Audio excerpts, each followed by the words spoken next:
Hello everyone, आज है 1 जनवरी और सबसे पहले आप सबको हैप्पी न्यू ईयर। और आज के दिन इस वीडियो में हम बात करने जा रहे हैं इरडा के बारे में। देखिए, 32 रुपये का इसका आईपीओ प्राइस था। 15 दिनों के अंदर इसने 100 रुपये से भी ऊपर का लेवल दिखा, 120 रुपये का लेवल दिखा दिया इसने। उसके बाद करेक्शन भी देखा और वापस से ये नीचे की तरफ गया भी था, डबल डिजिट में आया और अब पिछले 2 ट्रेडिंग सेशन से यहाँ पर तेज़ी आई है। लास्ट फ्राइडे को भी तेज़ी थी यहाँ पर और आज भी तेज़ी यहाँ पर देखने को मिल रही है। बात करेंगे वीडियो में इसके बारे में, लेकिन उससे पहले अगर आपने अभी तक चैनल को सब्सक्राइब नहीं किया है तो प्लीज़ अभी इसे सब्सक्राइब कर लीजिए, क्योंकि आगे भी बहुत सारे वीडियोस हैं जो आपको काफ़ी ज़्यादा हेल्प करेंगे। तो इरडा का अगर हम बात करें तो 106 रुपये के ऊपर शेयर पहुँच चुका है। 32 रुपये का इसका IPO प्राइस था। लिस्टिंग 50 रुपये पर हुई और उस दिन 60 रुपये पर यह क्लोज हुआ था। उसके बाद अगर आप देखो तो एक हफ्ते तक ये 65 रुपये के करीब रहा और उसके बाद एकदम से एक बड़ी तेज़ी दिखाई, 120 पे गया।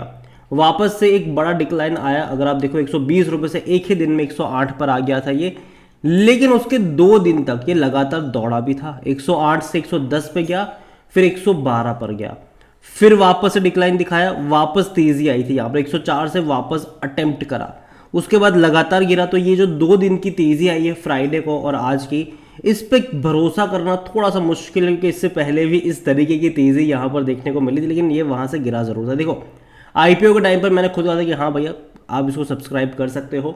इवन ये आपको जब इसकी लिस्टिंग भी हुई थी 50 रुपये पर, तब भी मैंने उस दिन वीडियो बनाकर कहा था कि अभी भी मुझे ये महंगा नहीं लगता, फ्यूचर शानदार है इसका, तेज़ी बनी। लेकिन जब ये 110 120 पे गया तब मैंने कहा था कि भाई साहब यहाँ से खरीदारी के तो मौके नहीं लग रहे हैं।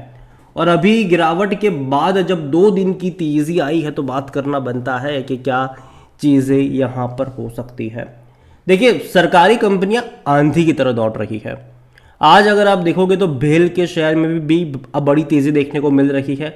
मैन्युफैक्चर से जुड़ी हुई जो सरकारी कंपनी है वो लगातार भाग रही है और बहुत शानदार तेज़ी है।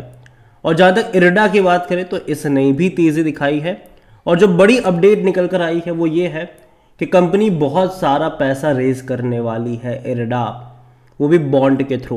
कंपनी का ये प्लान है कि अराउंड 10 बिलियन रुपीस यहाँ पर रेज करे जाएंगे, 120 मिलियन डॉलर कह लो आप इसको, और 10 साल के बॉन्ड पर।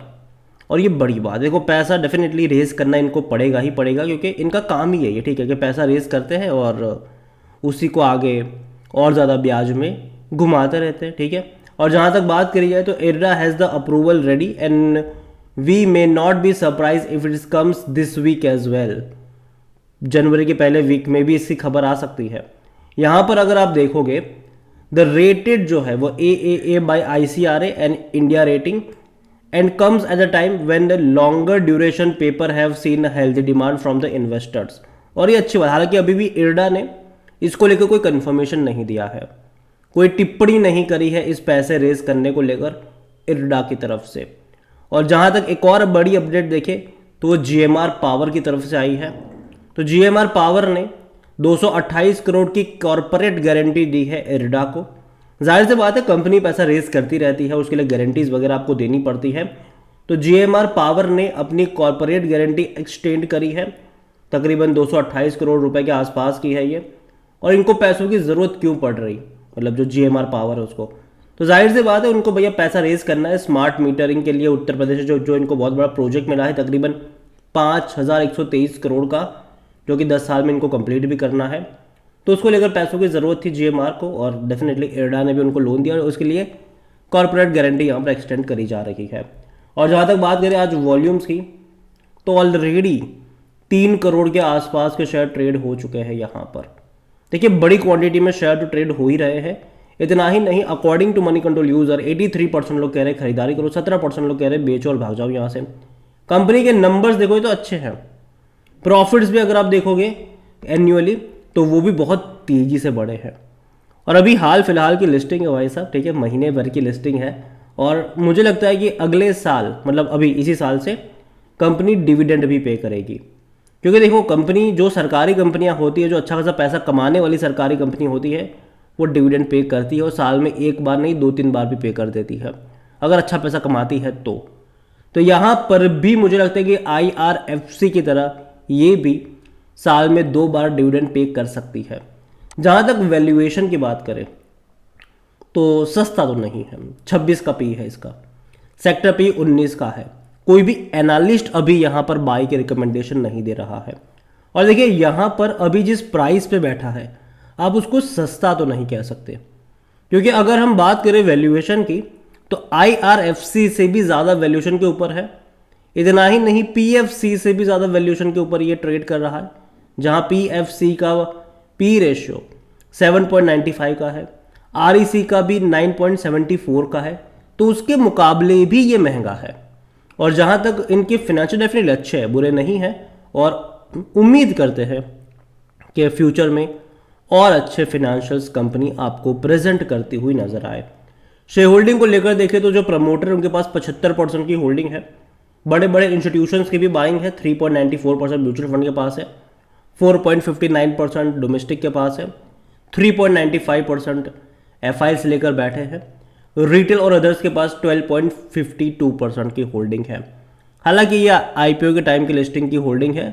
अभी देखना इंटरेस्टिंग होगा दिसंबर में कि जब शेयर 32 रुपए से लेकर 120 पे गया था तब किसने प्रॉफिट टेकिंग करी थी, बड़े इंस्टीट्यूशन ने तब क्या खरीदा था या बेचा था, वो देखना इंटरेस्टिंग होगा।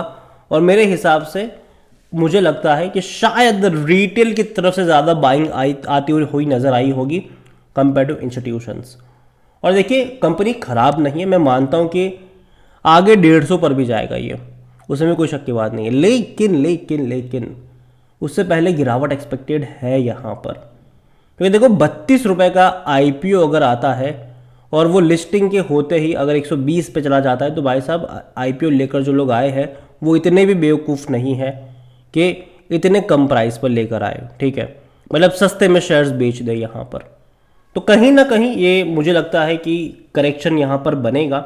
हालांकि लॉन्ग टर्म का आउटलुक पॉजिटिव है, कंपनी लोन बांटती है, इनका लोन पोर्टफोलियो अगर आप देखो तो विंड एनर्जी से जुड़े हुए जो प्रोजेक्ट है वहाँ पर इनका 23% का डिसबर्समेंट है, सोलर में 30% का है, हाइड्रो में तकरीबन 12% का देखने को मिल रहा है, बाकी में भी है यहाँ पर थोड़ा थोड़ा करके। और ये वो सेक्टर्स है जो आने वाले टाइम में और अच्छा परफॉर्म करेंगे। दूसरी बात देखो IRFC की जब हम बात करते हैं तो IRFC जो है वो रेलवे को लोन देता है, मतलब डिफॉल्ट नहीं होता, वो पैसा आ जाता है उनका। लेकिन इरडा में चीज़ें थोड़ी सी उलट है, क्योंकि ये जो लोन देते हैं ना ये छोटे बिजनेसेस को भी लोन देते हैं, जहाँ पर डिफ़ॉल्ट के चांसेस होते हैं, ठीक है, होते हैं डिफ़ॉल्ट के चांसेस, और वो एक रिस्क फैक्टर यहाँ पर हमेशा रहेगा। तो अभी के लिए मैं इतना ही कह सकता हूँ इरडा को लेकर, क्या देखो खरीदारी करी है और आपका लॉन्ग टर्म का आउटलुक है तो बने रह सकते हो, कोई पैनिक में आकर बेचने की ज़रूरत नहीं है। लेकिन जहाँ तक आती है फ्रेश बाइंग की बात, मैं अभी भी कहूँगा कि मैं थोड़े से करेक्शन का यहाँ पर वेट करना ज़्यादा पसंद करूँगा। देखो मैं मानता हूँ सरकारी कंपनियाँ बहुत अच्छा परफॉर्म कर रही है भैया, आंधी तूफान की तरह भाग रही है, लेकिन फिर भी मैं थोड़ा यहाँ पर वेट करना ज़्यादा पसंद करूँगा। ट्रिपल डिजिट में नहीं, डबल डिजिट मुझे अच्छा लगता है बाइंग के, सिंगल तो कभी नहीं आएगा, डबल डिजिट मुझे अच्छा लगता है बाइंग के लिए यहाँ पर। और मैं पहले ही बोल चुका हूँ, मुझे लगता है कि 75 से 80 रुपये का जो लेवल है वहाँ पर मौके बन सकते हैं, ये मेरा मानना है, बाकी मर्जी आपकी है। वीडियो को यहीं पे एंड करूंगा, पसंद आया हो तो लाइक करो, शेयर करो, चैनल पर अगर पहली बार है तो प्लीज़ सब्सक्राइब करें। और इरडा के बारे में आप क्या सोचते हैं वो भी आप मुझे कमेंट में लिख के बता सकते हैं। Thank you.